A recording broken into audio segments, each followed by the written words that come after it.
Food intake. Food has mass, so any food you consume adds weight to your body. This is especially true if you haven't had a bowel movement for a few days. Food remains in your gastrointestinal or GI tract until it's processed and excreted. This means that food intake alone can cause weight fluctuations.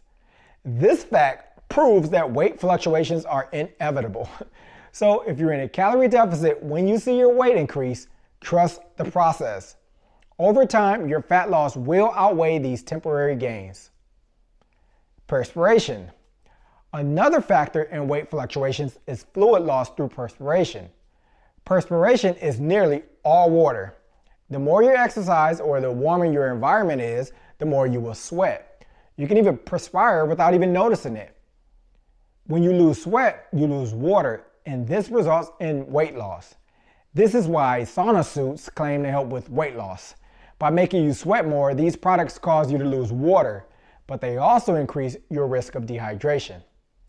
Although your sweat loss may make your body weight drop briefly, it will rise again when you rehydrate. How much your body weight fluctuates depends on your water intake and sweat levels relative to your body's water balance beforehand. Water retention. The next huge contribution to weight fluctuations, and by far the biggest contributor, is water that you retain. When your body retains water, it means that your body holds on to water. This water is then stored in your tissue cells. This water comes from the liquids you drink and the different foods that you eat, especially fruits and vegetables. All foods have varying amounts of water, and all water has mass. This means the more water your body holds, the more your body weight will increase. The following are just a few causes of water retention. Carbohydrates. The more carbs you eat, the more water your body retains. Now, if you consume the same relative amount of carbohydrates daily, you won't generally have a noticeable increase in weight. However, you can have a large increase in body weight if you significantly increase your carb intake. You see, your body requires up to 4 grams of water for every 1 gram of carb that you eat. It uses this water to process your carbs. So, for example, eating a potato containing 40 grams of carbs holds onto about 160 grams of water. This is water that is potentially stored and retained in your body. The weight of 160 grams of water is about 5.5 ounces, or just under a half a pound, or 0.2 kilograms. Therefore, consuming 160 grams more of carbohydrates than the previous day can be reflected as a half-pound increase on your scale. Sodium, or table salt. Sodium also makes you retain water. The amount of water your body holds onto depends on how much salt that you normally consume. If you have a high sodium day after a low sodium day, you can experience a significant increase in your weight. You may definitely experience this if you consume a lot of packaged or restaurant foods, because they tend to make up most high sodium foods.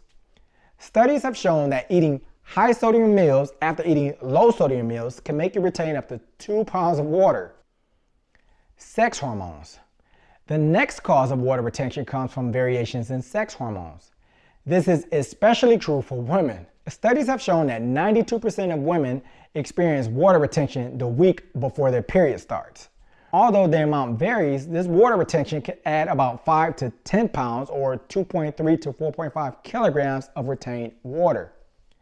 This water retention doesn't begin to subside until their menstrual bleeding begins.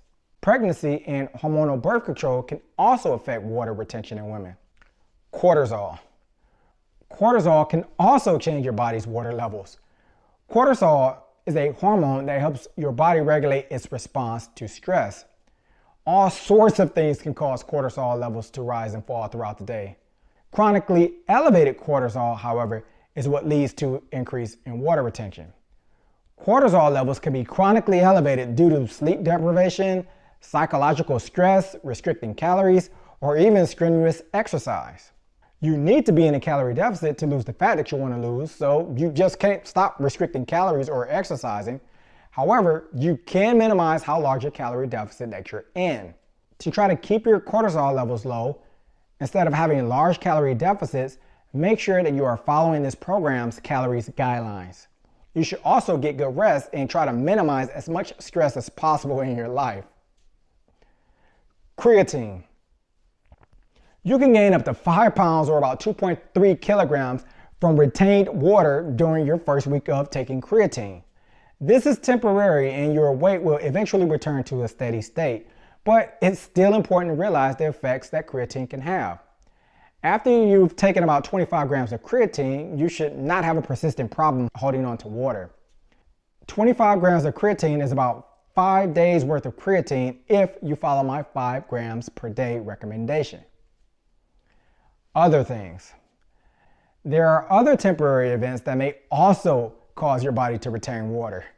These events are things such as flying in airplanes, standing or sitting too long, or even over-the-counter medications. But the point is, trust the process. In extreme cases, you can gain 5 to 10 pounds in weight fluctuations from one day to another. This is particularly true if you're a woman. But it's important to keep in mind that if you're in a calorie deficit, it won't be fat, and your weight will trend lower over time. Weight fluctuations are natural. Stick with what you can control. The things that you have most control over are diet and exercise. So do everything that you can to ensure you maintain your calorie deficit so you can lose the fat that you want to lose. Weigh all your food and aim to burn the same number of calories each day. So now that you understand that weight fluctuations are natural, temporary gains should not worry you at all.